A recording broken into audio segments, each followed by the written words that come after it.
From the Rubaiyat of Omar Khayyam. A paraphrase from several literal translations by Richard Le Gallienne. Omar Khayyam. Medieval Persia also produced a long and beautiful poem satirizing the claims and practices of religion. Though Omar Khayyam, 1048 to 1131, is best remembered for his warm recommendations of wine, women, and song, preferences that would land him in trouble in today's Iran as well, he was actually a very serious astronomer and mathematician, who made many contributions to algebra, helped refine the calendar, and may have been an early proponent of the idea that the Earth revolved around the sun. Khayyam clearly doubted that God had revealed himself to some men and not to others, especially in light of the very obvious fact that those who claimed to interpret the revelation were fond of using their claim in order to acquire and wield power over others in this world.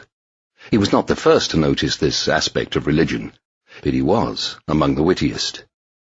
The most celebrated translation of his immortal Rubaiyat into English was done by Edward Fitzgerald, but the verses as rendered by Richard Le Gallienne are sometimes better at conveying the pungency that underlines the ironic charm of these quatrains.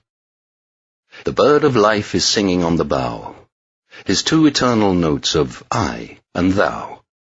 Oh, hearken well, for soon the song sings through, and, would we hear it, we must hear it now.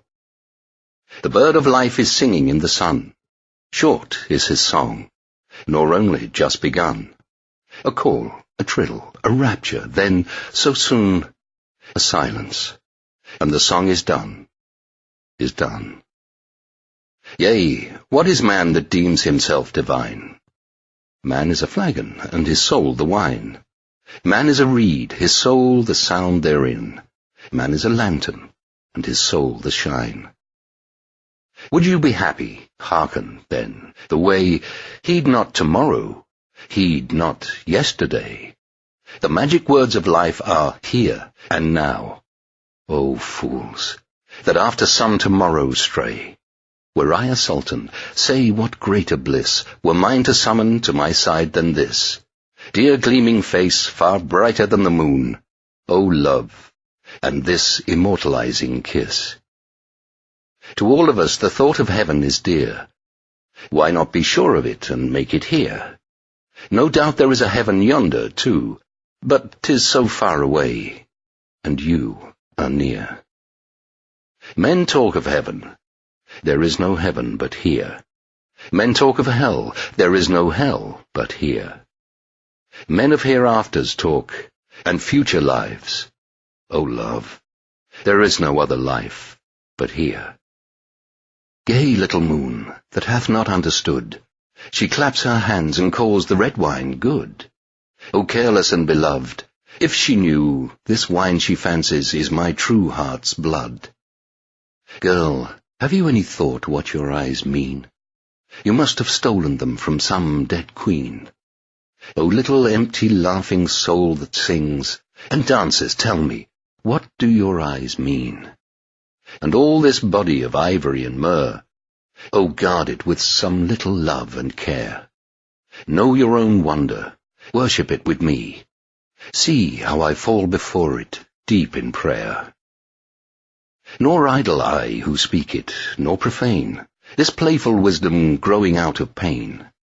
How many midnights whitened into morn, before the seeker knew he sought in vain. You want to know the secret, so did I. Low in the dust I sought it, and on high. Sought it in an awful flight from star to star, the Sultan's watchman of the starry sky.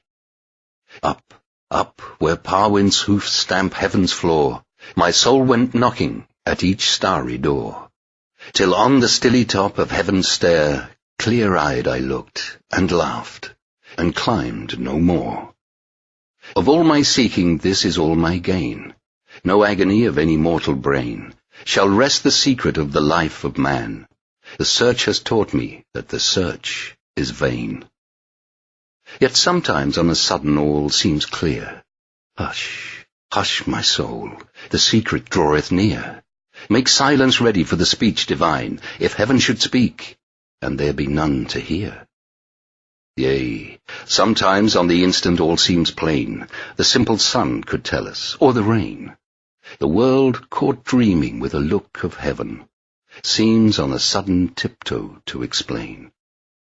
Like to a maid who exquisitely turns a promising face to him who, waiting, burns, in hell to hear her answer.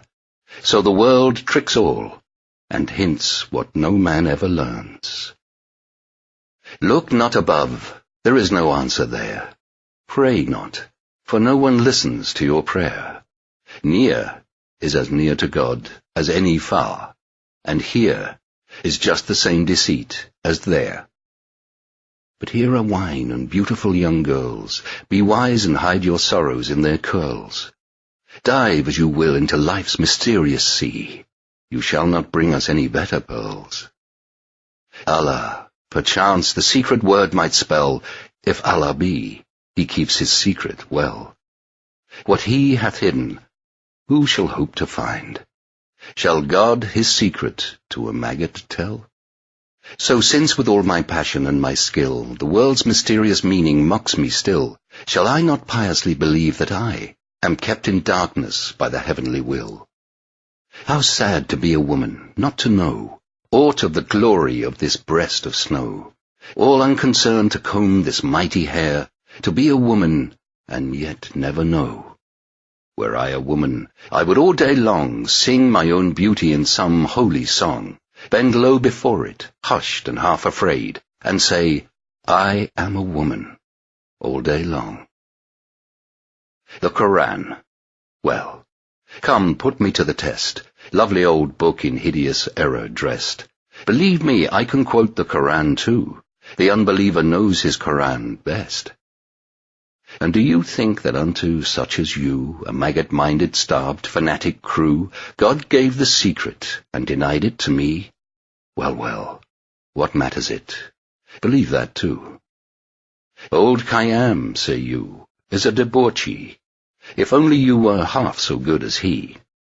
He sins no sins but gentle drunkenness, great-hearted mirth, and kind adultery. But yours the cold heart, and the murderous tongue, the wintry soul that hates to hear a song, the close-shut fist, the mean and measuring eye, and all the little poison ways of wrong. So I be written in the book of love. I have no care about that book above. Erase my name, or write it as you please, so I be written in the book of love. What care I, love, for what the Sufis say? The Sufis are but drunk another way. So you be drunk, it matters not the means. So you be drunk, and glorify your clay. Drunken myself, and with a merry mind, an old man passed me, all in vine leaves twined. I said, Old man, hast thou forgotten God? Go drink yourself, he said, for God is kind. Did God set grapes a-growing, do you think, and at the same time make it sin to drink? Give thanks to him who ordained it thus. Surely he loves to hear the glasses clink. From God's own hand this earthly vessel came. He shaped it thus, be it for fame or shame. If it be fair, to God be all the praise. If it be foul, to God alone the blame. To me there is much comfort in the thought that all our agonies can alter naught. Our lives are written to their latest word. We but repeat a lesson he hath taught. Our wildest wrong is part of his great right. Our weakness is the shadow of his might. Our sins are his, forgiven long ago, to make his mercy more exceeding bright. When first the stars were made and planets 7, already was it told of me in heaven, that God had chosen me to sing his vine, and in my dust had thrown the vinous leaven.